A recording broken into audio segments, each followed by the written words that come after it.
Methane gas बनाई गई किससे? बर्थेलॉट से मीथेन गैस बनाई गई। बेटा बनाई गई थी 1856 में। 1856 में मीथेन गैस को बनाया गया, ये लैब में बनाया गया।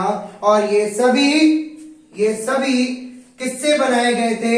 ये बनाए गए थे इनऑर्गेनिक सोर्सेस से।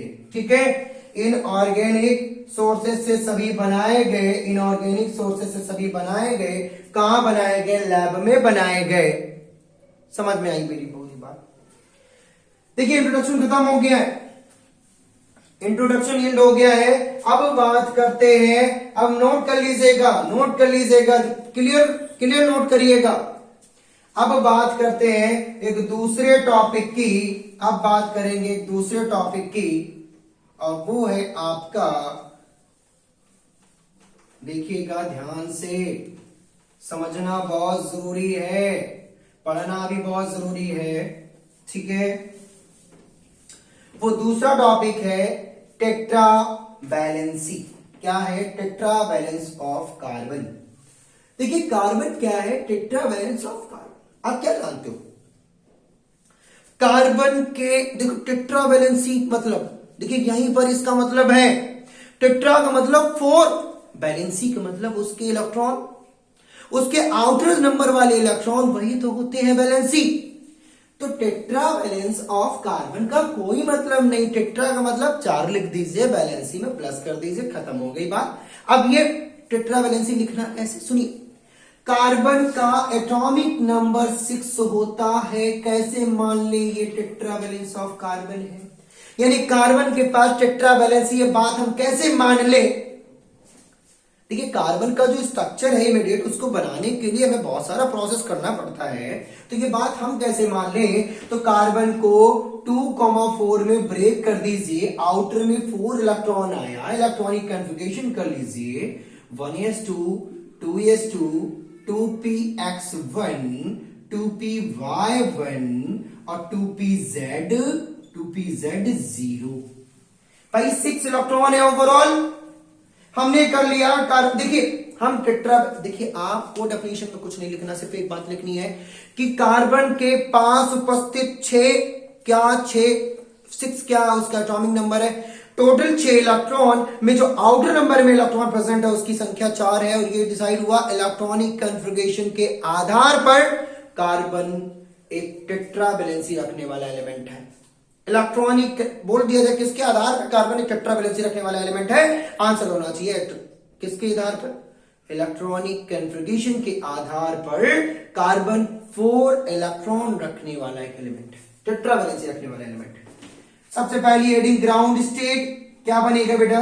ग्राउंड स्टेट बाहर की सेल लीजिए, 2s में 2s, इधर होगा बेटा 2p, 2px, 2py, 2pz।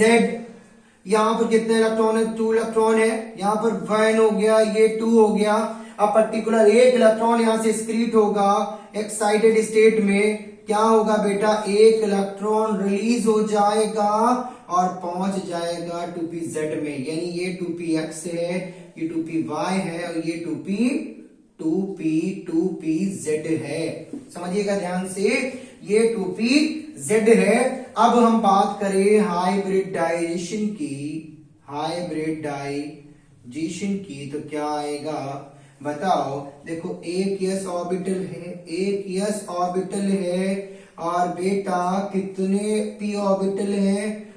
एक s ऑर्बिटल, कितने p ऑर्बिटल है? तो ये होगा 2px, 2py, 2pz। कितना है बेटा? तो ऑर्बिटल है टोटल 4। कितना ऑर्बिटल है? तो ऑर्बिटल है टोटल 4। तो बात यहां देखिएगा, यहां पर है 1 2 3, 1s ऑर्बिटल है, 3p ऑर्बिटल है। कितना? 1s ऑर्बिटल है, 3p ऑर्बिटल है। जोड़ दोगे कितना ऑर्बिटल बनेगा? 4 ऑर्बिटल बनेगा। उसके आधार पे हम बता सकते हैं कि यहां पर sp3 हाइब्रिडाइजेशन है। अगर किसी बच्चे ने हाइब्रिडाइजेशन नहीं देखा तो आप कमेंट सेशन में बोलिए, हम हाइब्रिडाइजेशन का भी वीडियो आपको प्रोवाइड कराएंगे।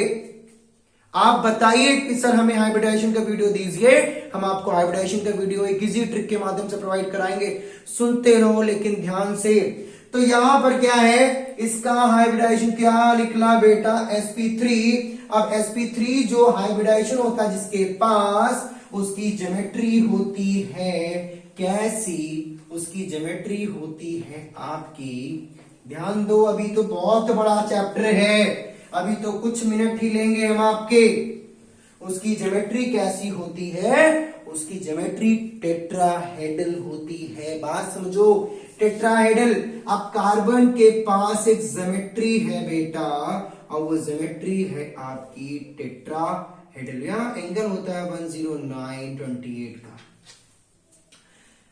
तो अब टेट्राहेड्रल नेचर हो गया, टेट्राहेड्रल नेचर हो गया। कार्बन कैसा हो गया, टेट्राहेड्रल हो गया, टेट्राहेड्रल हो गया, ठीक है। ये वैलेंसी के आधार पे, किसके आधार पे, हाइब्रिडाइजेशन के आधार पर, किसके आधार पर, हाइब्रिडाइजेशन के आधार पर हमने इसको टेट्राहेड्रल ज्योमेट्री में रख दिया। देखिए शेप कैसी, टेट्राहेड्रल, क्योंकि अकेले कार्बन क्या कर रहा है, प्रोसेस कर रहा है।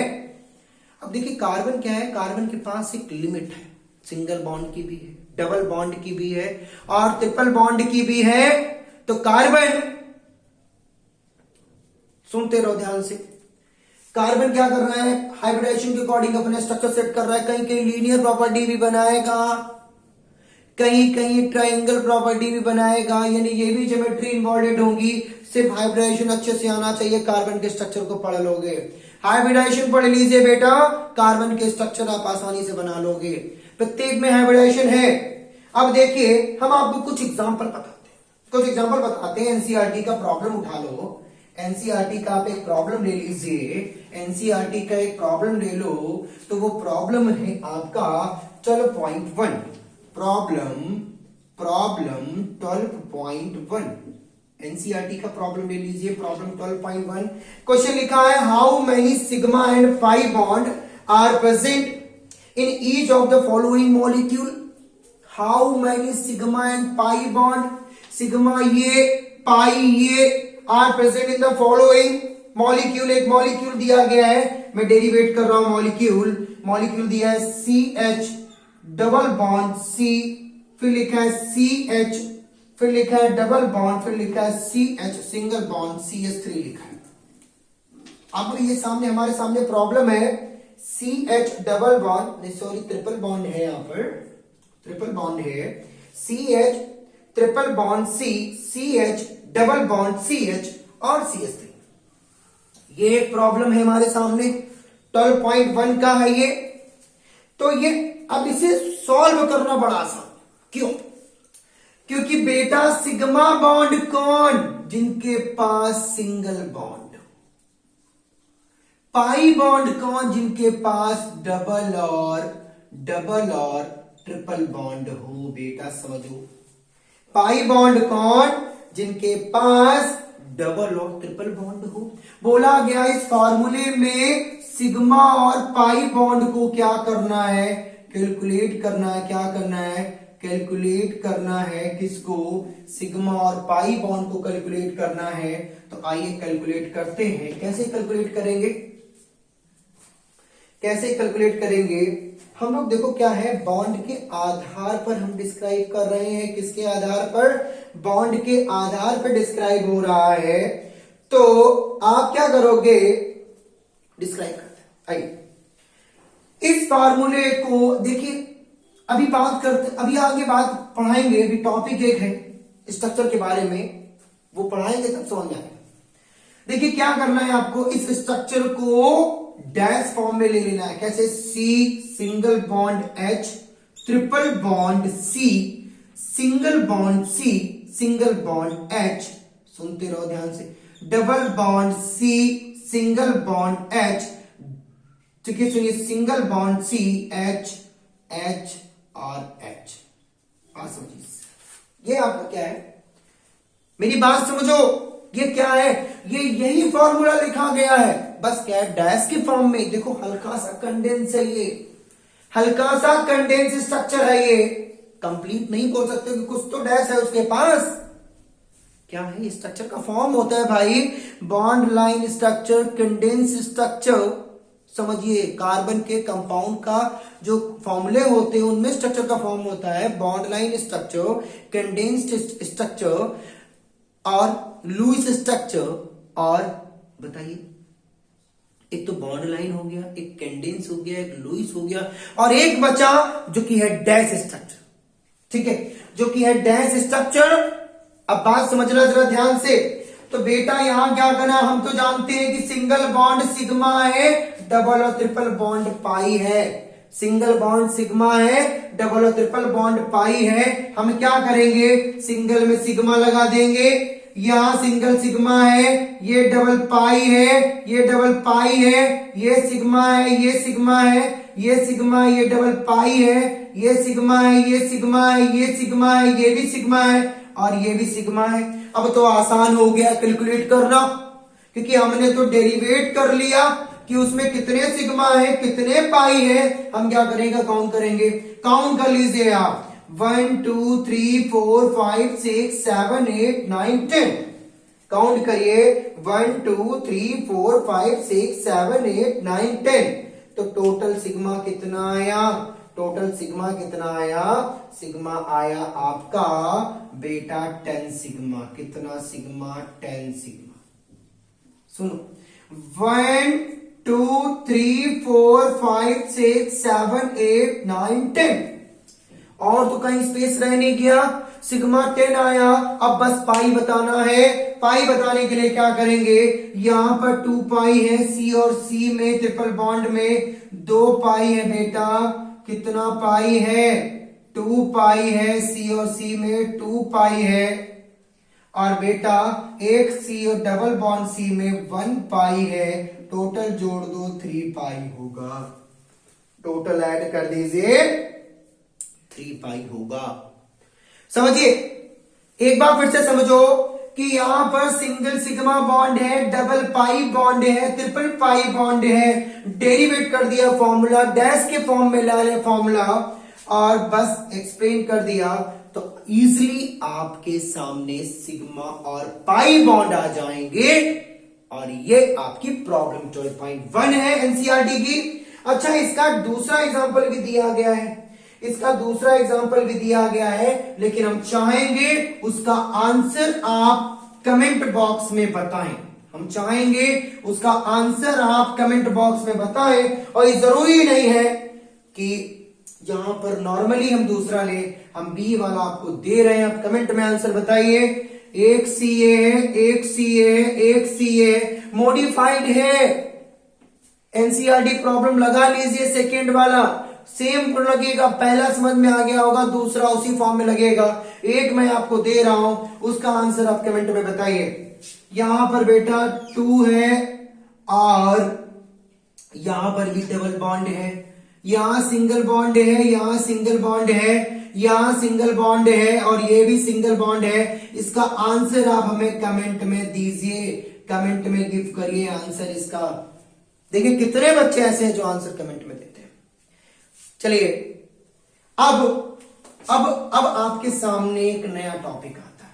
अब आपके सामने एक नया टॉपिक है और उस टॉपिक का नाम है बेटा, उस टॉपिक का नाम है structural representation of organic compound.